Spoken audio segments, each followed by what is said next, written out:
وہ اندھیروں میں اجالے بانٹنے نکلا تو مسموم آندھیاں اس کے چراغ شمس آسا کو بجھانے کے لیے گرداں ہوئیں۔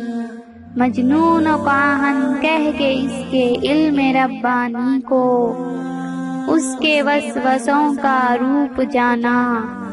وہ تو تشکیک و گمان و وہم سے آزاد تھا، لیکن چہار اطراف مسموم آندھیاں وہم و گمان کے بیچ بوتے پھر رہی تھیں۔ شہر قریہ کوچہ کوئی گھر نہ ان سے بچ سکا، اور اب یہ طائف ہے جہاں آوارہ لڑکے صدقے پیغمبر پہ برساتے ہیں پتھر، پھول سے پیکر پہ برساتے ہیں پتھر۔ دھوپ میں لوگ پتھر ہو گئے، پتھر اٹھا کر دھوپ میں خون میں اپنے نہایا، سر سے لے کر پاؤں تک جل اٹھا سرخی سے سارا ریت منظر۔ دھوپ میں بھر گئے نالین گردوں قدر دونوں خون سے، اور کتنے زخم کھائے جسم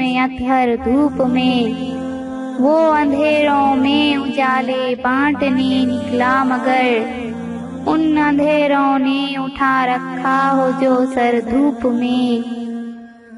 جب فرشتہ کوہ طائف کو ستمگاران طائف پر گرانے کے لیے تیار تھا، تو وہ جو تھا آزاد تشکیک و گمان سے بن گیا۔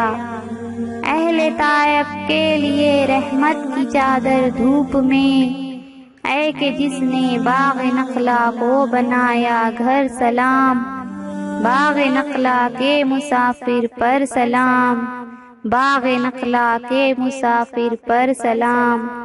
ہے اندھیروں میں اجالا تیرا نام، ہے اندھیروں میں اجالا تیرا نام، شہر ظلمت میں ہمارے روشنی کرتا رہے تیرا کلام، شہر ظلمت میں ہمارے روشنی کرتا رہے تیرا کلام۔